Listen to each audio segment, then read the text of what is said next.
네, 이번 시간은 당이 들어있는 수용액이죠. 당질 수용액에 대해서 공부해 볼 텐데요. 5%, 10% 포도당 수용액에 대해서는 이미 제가 다뤄본 적이 있습니다. 자, 이번 시간에는 전체적으로 한번 살펴보겠습니다. 물론 5% 포도당 중심으로 좀 더 자세하게 공부해 볼게요. 자, 일단 5% 포도당 수용액을 사용하는 목적은 크게 세 가지입니다.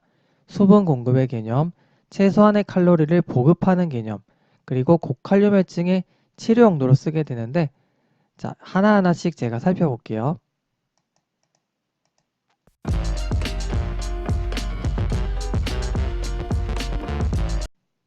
첫 번째는 수분 공급의 측면인데요. 가로 안에 어떤 말이 들어가면 좋을지 같이 한번 생각해 볼게요. 자, 일단 뭐가 없죠? 전해질을 포함하지 않는 물입니다. 생리식염수처럼 나트륨이나 클로라이드와 같은 전해질은 포함하지 않고 있고요. 물속에 포도당이 들어가 있습니다. 자, 지금 우리는 5% 포도당 수용액에 대해서 공부를 하고 있는 거죠. 그러면 왜 5%일까? 자, 일단 수액으로서 중요한 거는 당장에 우리 책, 세포외과 삼투압을 맞춰주는 게 중요하죠. 등장성으로 맞춰주기 위해서 포도당을 추가한 겁니다. 자, 그래야 우리가 용혈이나 세포 손상, 혈관 손상을 방지할 수가 있는 건데요. 자, 일단 세포가 있습니다. 세포 안에 있는 성분이죠. 이거랑 이제 세포 외액이랑 농도가 맞아야 됩니다. 만약에 세포 내액보다 세포 외액이 더 진하다. 이걸 우리가 고장성이라고 하죠. 그러면 세포 안에서 이걸 맞추려고 물이 빠져나오게 돼서 세포가 쪼그라들겠죠. 그 다음에 상대적으로 세포 외액이 묽다라고 할 때 우리가 저장성이라고 합니다. 그럼 반대로 물이 쳐들어가서 결국 세포가 팽창하다가 터질 수가 있겠죠.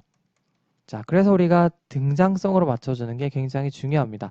그래야지 이 물의 흐름이 과도하지 않겠죠. 비슷하게 맞춰주는 게 중요하다라고 하는 거죠. 그 다음에 결국 이 세포 외에 들어오겠죠. 포도당과 물이 들어오는데요.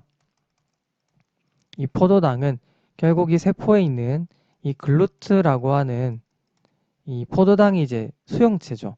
포도당이 들어가는 길인데요. 이렇게 이제 세포 속으로 흡수가 되면은 결국 빠르게 이제 대사가 됩니다. 포도당이 대사가 되면서 이제 에너지가 생성이 되는 건데 이와 함께 물이 생성이 되죠. 그래서 빠르게 대사가 되기 때문에 더 이상 삼투압으로는 작용하지 않고요. 결국 순수한 물을 투여한 것과 같은 효과가 생기는 것이죠. 자, 이렇게 포도당이랑 물이랑 같이 줬잖아요. 당장의 물은 그냥 물이겠죠. 그리고 이 포도당도 결국 이 세포 안에서 대사가 돼서 물이 되는 거기 때문에 순수한 물을 투여한 것과 같은 효과라는 거죠. 무슨 말인지 아시겠죠? 자, 그리고 우리가 삼투압을 계산해 보면 요 정도가 나오거든요. 자, 5% 포도당 수용액 1리터가 있다라고 해볼게요. 1000ml라고 할 수가 있겠죠. 자, 결국 1000ml 안에 5%가 들어있으면 50g의 포도당이 들어있는 거랑 같겠죠. 물론 이제 밀도가 1g/ml라고 하는 가정하에서 이게 성립할 겁니다.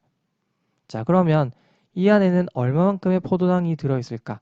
개수로 한번 환산해 볼게요.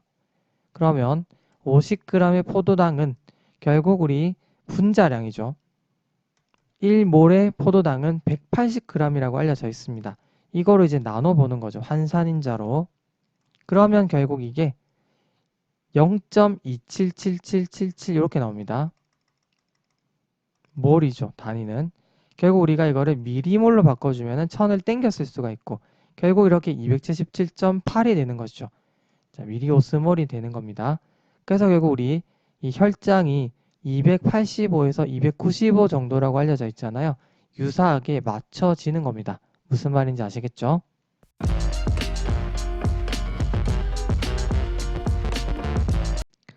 자, 그러면 얼마만큼의 수분이 공급이 될지 양적으로 한번 계산해 볼게요. 자, 가정은요. 10% 포도당 수용액을 500ml 주입을 한 상황입니다. 그러면 당장에 물 500ml를 줬죠.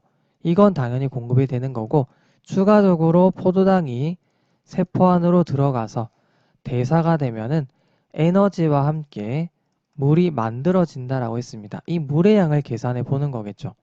자, 일단 1g당 0.6ml의 대사수가 생성이 되는 관계를 이용하는 겁니다. 자, 그러면 20% 포도당 수용액 500ml 안에 얼마만큼의 포도당이 있는 거죠? 그냥 이제 0.1을 곱해주면은 50g 정도의 포도당이 있다라고 하는 걸 알 수가 있고, 이 관계를 이용하면 그대로 0.6을 곱해주면 되겠죠. 결국 30ml의 대사수가 생성이 되는 거겠죠. 그래서 처음에 내가 준 500ml랑 생성이 된 50ml를 합쳐주면은 최종적으로 530 정도를 공급해주는 셈이 된다라고 하는 걸 알 수가 있습니다. 자, 그러면 어떤 것들을 주의해서 사용해야 되느냐? 자, 하나씩 살펴볼게요. 자, 일단 속도가 중요하겠죠. 너무 빠르게 주입하게 되면은 소변으로 나가는 양보다도 더 많은 양이 누적이 되면서 고혈당증을 유발할 수도 있고요. 혈당이 높게 되면은 이 혈당을 빨리 세포 안으로 집어넣어서 소모하게 만들려고 인슐린의 분비가 증가하게 되면서 고인슐린 혈증이 유발이 되겠죠. 자, 그리고 포도당이 이제 많이 쌓이게 되면은 소변으로도 포도당이 나오게 됩니다. 이걸 우리가 요당이 나타났다라고 하고 당뇨라고 하죠, 이거를. 그래서 이 속도를 이하로 지켜주지 않는다라고 한다면 결국 요당이 검출이 될 수 있는 거고, 반대로 이 안으로 속도를 맞춰줘야지 요당이 검출되지 않게 할 수가 있는 거고요. 이 요당은 결국 당이 아까 삼투압을 형성한다라고 했고, 이게 이제 물을 끌어당긴다라고 생각할 수가 있겠죠. 이걸 우리가 삼투성 이뇨가 발생한다라고 하는데요. 소변으로 당이 빠져나가게 되면서 물을 끄집어내서 같이 빠져나가게 되는 것이죠. 결국 탈수가 발생하는 겁니다. 삼투성 이뇨가 발생하게 되면은 수분 손실이 발생하게 되는데, 이를 방지하기 위해서 우리가 이 속도를 맞춰줘야 된다라고 하는 겁니다. 자, 그래서 일시적인 뭘 유발할 수 있을까요? 고인슐린 혈증도 유발할 수가 있겠죠. 자, 요거나 뭐 고혈당증 다 들어가도 상관없습니다. 자, 그러면 결국 혈당이 높아질 수도 있고 당뇨, 뭐 삼투성 이뇨 이런 것들이 생길 수가 있죠. 결국 이제 탈수가 발생하게 되고 결국 전해질이 깨지게 되면서 이런 증상들이 나타날 수가 있다라고 하는 것도 같이 이해를 할 수가 있겠죠. 그래서 이렇게 이제 배출되는 양을 맞춰줘야 된다. 들어가는 걸 너무 심하게 주게 되면은 이런 문제점이 생길 수가 있다라고 하는 겁니다. 무슨 말인지 아시겠죠?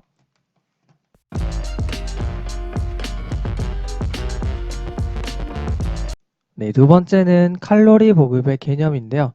여기서 중요한 거는 최소한의 칼로리 보급의 개념입니다.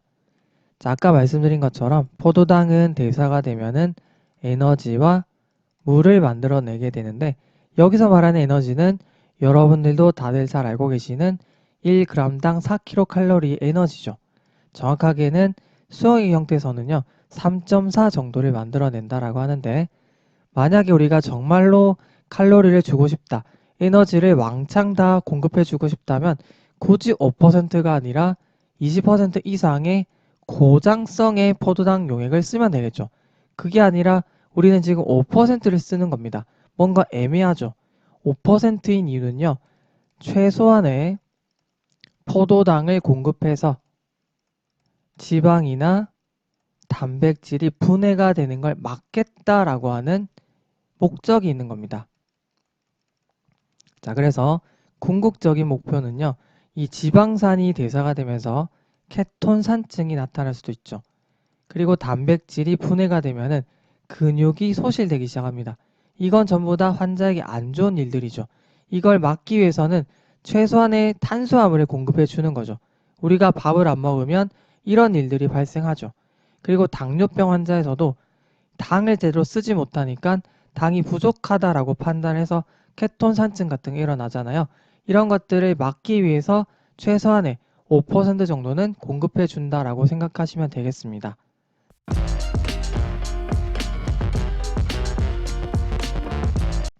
세 번째인데요. 고칼륨 혈증의 치료 차원입니다. 자, 일단 포도당을 투여하게 되면은 칼륨이 어디로 가는지 한번 볼 텐데, 자, 일단 여기가 세포 안입니다. 세포내고 여기가 이제 세포 밖입니다. 자, 일단 이 포도당 수용액을 통해서 포도당이 들어왔겠죠. 자, 일단은 우리가 글루코스랑 나트륨이랑 같이 이동하는 이 수용체가 있습니다. 이걸 우리가 같은 방향으로 이동한다라고 해서 심포트라고 하는데요. 자, 포도당과 두 개의 나트륨 이렇게 들어옵니다. 그리고 우리 나트륨 칼륨 펌프 있죠. 이건 이제 에너지를 씁니다. ATP를 소모하는데요. 자, 일단 반대 방향입니다. 이거는 나트륨과 칼륨은 반대 방향이기 때문에 안티포트라고 하는데요. 자, 이렇게 나트륨이 다시 밖으로 나오죠. 그 다음에 칼륨은 반대로 또 들어오게 되는데, 자, 결국 이때의 포도당에 의해서 나트륨이 들어오게 되고, 이런 이제 나트륨이 밖으로 나가게 되면서 이 칼륨이 안쪽으로 들어오는 것을 촉진해 주기 때문에 포도당은 칼륨을 밖에서 안쪽으로 끌어들일 수 있는 힘을 가지고 있는 거고요. 결국 우리 고칼륨혈증을 이렇게 이제 해소해 줄 수 있는 임시 방편의 치료가 될 수 있는 겁니다. 특히나 이 포도당을 세포 안으로 많이 넣어줄 수 있는 인슐린을 같이 쓰게 되면 더 효율적이겠죠. 이런 것도 참고적으로 알고 계시면 되겠습니다. 자, 물론 이거는 임시 방편일 뿐입니다. 최종적으로 칼륨 우리 몸속에 아예 배출시키는 건 아니죠. 그냥 이제 세포 밖에서 안쪽으로 집어넣는 일시적인 치료라고 생각해 주시면 되겠습니다. 자, 마지막으로 농도에 따라서 한번 정리해 볼게요. 우선 5% 포도당 소용액은 아까 말씀드린 것처럼 수분 공급, 최소한의 칼로리 보급을 통해서 불필요한 지방이나 단백질 분해를 막겠다라고 하는 거고요.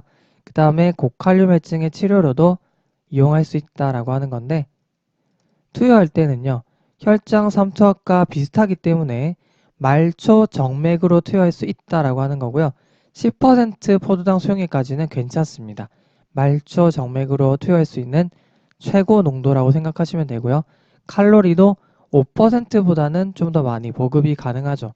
그러나 20% 이상부터는요, 이거를 말초혈관으로 투여하게 되면은 정맥염을 유발할 수가 있기 때문에 용적이 큰 중심 정맥으로 투여한다라고 생각하시면 되고, 주로 영양 보급의 목적으로 사용할 수가 있겠죠. 그래서 우리가 저혈당 때문에 혼수가 온 환자에서 빠르게 포도당을 공급할 목적으로 쓸 수가 있다라고 정리를 할 수 있겠습니다.